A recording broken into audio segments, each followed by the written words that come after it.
अभी सुन रहे हैं प्रभात खबर का। आज संपादकीय प्रभात नहीं आया है। शनिवार को अध्यात्म और ज्योतिष ही आता है। तो दिन है शनिवार, तारीख है 25 फरवरी 2023। देखते हैं होली के अवसर पर आया है आलेख।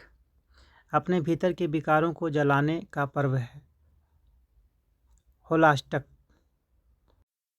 ज्योतिषीय दृष्टि से फागुन मास की अष्टमी तिथि से पूर्णिमा तक ग्रहों की चाल प्रकृति के प्रतिकूल रहती है। होलाष्टक की अवधि में ग्रहों का स्वभाव उग्र हो जाता है, जिस कारण से इनके दुष्प्रभाव का खतरा बढ़ जाता है। इसका असर पर्यावरण पर भी देखने को मिलता है। इस अवधि में वृक्षों के पत्ते पीले और मुरझा कर गिरते हैं और अनुकूल वातावरण आने पर नए कोमल उगने शुरू हो जाते हैं। यह तो खगोलीय और नक्षत्रों के प्रभाव का फल है। यहाँ अष्टक अवधि में दो प्रवृत्तियाँ द्वंद्वात्मक स्थिति में आमने सामने लड़ती दिखाई पड़ती हैं। धर्म ग्रंथों की कथाओं के अनुसार होलिका दहन को लेकर कथा प्रचलित है कि हिरण्यकश्यप नाम का राजा अपने धर्मनिष्ठ पुत्र प्रहलाद को मारने के लिए अपनी बहन होलिका को आदेश देता है कि वह प्रहलाद को लेकर अग्नि में बैठ जाए। होलिका को वरदान था कि वह आग में नहीं जलेगी। हालांकि श्रीमद्भागवत, श्रीमद्देवी भागवत तथा पद्म पुराणों में ऐसी किसी कथा का वर्णन नहीं है। कि इसकी विस्तृत कथा यह है कि कश्यप ऋषि की दिति नामक पत्नी से हिरण्यकश्यप और हिरण्याक्ष नामक दो पुत्रों और होलिका नामक पुत्री का जन्म हुआ। हिरण्यकश्यप तो प्रारंभिक दौर में भगवान का उपासक था, लेकिन भाई हिरण्याक्ष भगवान का विरोधी था। भगवान विष्णु ने जब हिरण्याक्ष के अनितिपूर्व कार्य से सीखकर उसका वध कर दिया और माता दिति पुत्र शोक में पड़ गई, तब हिरण्यकश्यप भगवान विष्णु का विरोधी हो गया और बदला लेने के लिए कठोर तपस्या की, जिससे प्रसन्न होकर महादेव ने उसे वरदान दिया। पद्म पुराण के उत्तरखंड के नरसिंह अवतार एवं प्रहलाद जी की कथा। अध्यात्म के अनुसार तपस्या के बाद हिरण्यकश्यप ने राजा उत्तानपाद की पुत्री कल्याणी से विधि पूर्वक विवाह किया, जिससे प्रहलाद का जन्म हुआ, जो भगवान विष्णु का उपासक था। श्रीमद्भागवत, श्रीमद्देवी भागवत की कथाओं के अनुसार हिरण्यकश्यप ने प्रहलाद की दीक्षा के लिए जिस गुरु को नियुक्त किया था, उन्हें निर्देश दिया गया था कि वे दैत्य संस्कृति में उसे दीक्षित करें तथा भगवान विष्णु के प्रति विद्वेष का भाव जागृत करें। जब हिरण्यकश्यप देखता है कि उसका पुत्र प्रहलाद नारायण ही जपता है, तो क्रोध में गुरु को ही प्रताड़ित करने तथा बंधन में बांध लेने का आदेश देता है। जब प्रहलाद पिता से कहता है कि नारायण भक्ति का ज्ञान गुरु से नहीं मिली, बल्कि खुद का ज्ञान है, तब पिता का क्रोध बढ़ता ही गया। हिरण्यकश्यप के आदेश से प्रहलाद को भारी यातनाएं दी गई, परंतु प्रहलाद पर कोई असर नहीं पड़ा। होली पर्व के इस अष्टक को लेकर मान्यता है कि ये वही यातनाओं के 8 दिन हैं। ये 8 दिन थे। यहाँ परिलक्षित होता है कि भारी यातनाओं को कोई अष्टांग योगी ही सहज झेल सकता है। राजा उत्तानपाद के दोहित्र के नाते प्रहलाद में वंशानुगत प्रभाव झलकता है। नारायण के जन्मना भक्त तथा अष्टांग योग की साधना में सिद्धहस्त प्रहलाद के शरीर के रोम रोम में अष्टाक्षर मंत्र ओम नमो नारायण तथा श्री कृष्ण शरणम मम की गूंज हो रही थी। अन्य कथाओं के अनुसार हिरण्यकश्यप पुत्र प्रहलाद की हत्या के लिए सैनिकों के बजाय किसी स्त्री यानी होलिका को गोद में बैठाकर अग्नि में भस्म करने का आदेश इसलिए भी देता है कि 8 अवगुण होलिका की ओढ़नी थी जो ज्वलनशील नहीं थी। रामचरितमानस में गोस्वामी तुलसीदास की चौपाई अवगुण 8 सदा उर हरहि साहस अनृत चपलता माया भय अविवेक असोच अदाया ये भाव और चरित्र पक्ष की ओढ़नी है। श्रीमद् भागवत में पुरुषों के लिए भी दुर्गुणों का उल्लेख किया गया है। सतयुग में इंद्र आदि देवता भी कलयुग के मनुष्य की तरह क्रोध ईर्ष्या करते थे। आधुनिक चिंतक प्रहलाद तथा होलिका की कथा को संवेदना की दृष्टि से देखते हैं। 5 वर्ष के प्रहलाद की मृत्यु के लिए भाई हिरण्यकश्यप के आदेश पर होलिका असमंजस में पड़ गई। उसके नारी मन पर वात्सल्य भाव प्रहलाद के लिए था ही, क्योंकि वह बुआ है। किसी नारी के मन में भगवान स्वरूप अबोध बच्चे के प्रति ममता न जागे यह संभव नहीं, लेकिन भाई हिरण्यकश्यप के आदेश के चलते राजी होती तो है, लेकिन प्रहलाद के अष्टाक्षर मंत्र के आगे वह असफल हो जाती है। सत्य को जलाने की 8 दिनों की हिरण्यकश्यप की कोशिश ही आखिरकार जल जाती है। भाई हिरण्यकश्यप द्वारा दिए निर्मम आदेश के पालन के लिए होलिका को भी 8 दिन लगे। वह अपने 8 अवगुणों को सशक्त रूप देने में लगी थी। आखिरकार वह प्रहलाद को लेकर अग्नि में कूद जाती हैं, किंतु प्रहलाद को बाहर रखकर आत्माहुति कर लेती है। इस कथा के सभी पात्रों पर गौर करें तो मनुष्य की विकृतियों को जलाने का पर्व होलिका दहन प्रतीत होता है। होलोकास्ट पर्व का आध्यात्मिक दृष्टिकोण। होलिका दहन से पूर्व पड़ने वाला होलोकास्ट पर्व होला और अष्टक 2 शब्द से बना है। हिंदी साहित्य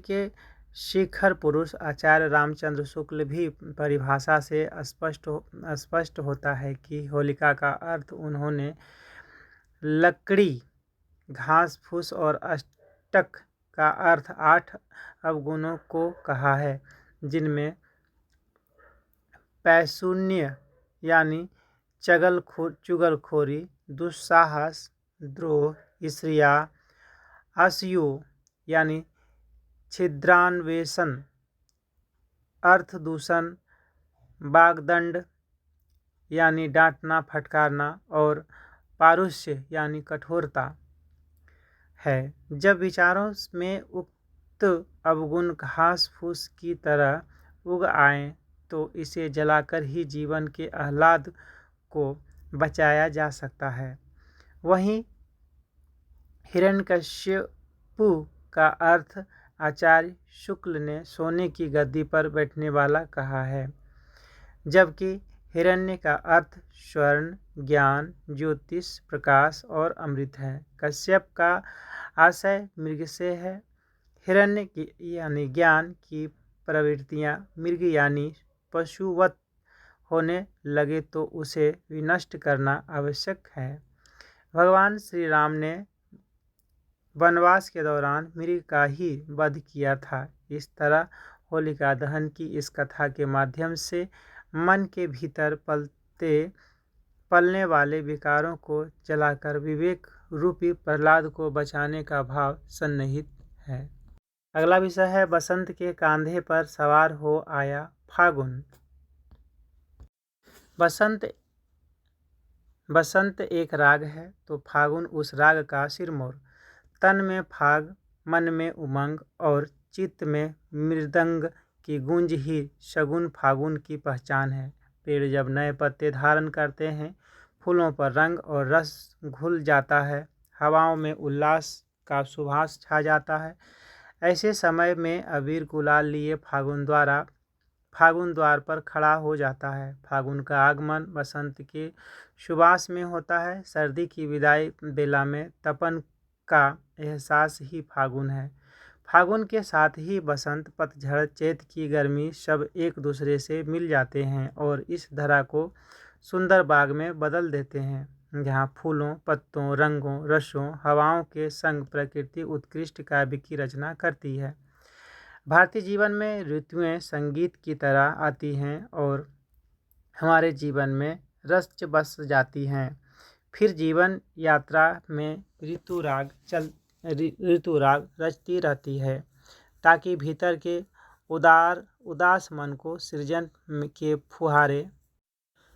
फुहारे से दूर कर सके। हजारों वर्षों की इस सभ्यता में ऋतु ने भाव और कर्म को आधार दिया है। यही कारण है कि निरस्ता और उदासी के किसी पल में ऋतुओं का सुवास उसके तम को पसरने नहीं देता है, बल्कि रस रंग से एक रास्ता दिखता है। ऋतुओं के कारण ही भारतीय चित्र में सुविधा और सरलता के प्रति प्रेम का विकास हुआ। इस प्रवृत्ति की स्वाभाविक प्रतिक्रिया एक और आत्मत्याग और संन्यास की भावना तथा दूसरी ओर समय पर कठोर श्रम साध्य चेष्टा रही है। प्रकृति के चाहे कितने ही रंग हों, कितने ही उत्सव हों, लेकिन फागुन जैसा कोई नहीं भीगता है। इस फुहार में तन मन के साथ आत्मा भी भीग जाती है। माना जा गया है कि जैसा ऋतु वैसा मन, जैसा मन वैसा वचन। ऋतु अगर फागुन हो तो जीवन शगुन हो जाता है। यह शगुन हमारे लिए सात्विक अंतर्मन का निर्माण करता है। ऋतु चक्र जीवन की सनातन निरंतरता है। उसमें फागुन के रूप निराले हैं। रंग बिरंगी अधखिली विविध गंधों, विपुल रंगों एवं विभिन्न स्वादों के साथ प्रकृति हमारे आंगन में शगुन सौंदर्य को ले आती हैं। सौंदर्य के स्वर और रूप रचना में प्रकृति के हाथ जब रुकते हैं, तब फागुन अपने माधुर्य एवं रसधार से अंतर और बाह्य मन को भिगोता ही रहता है। पत्ते, फूल, कली, फल एवं टहनियों का रूप रंग के साथ चाल ढाल जब मस्ताना हो जाता है, तो फागुन का सुवास क्षितिज पर हर पहर इतराता फिरता है। आखिर ऐसा हो क्यों नहीं?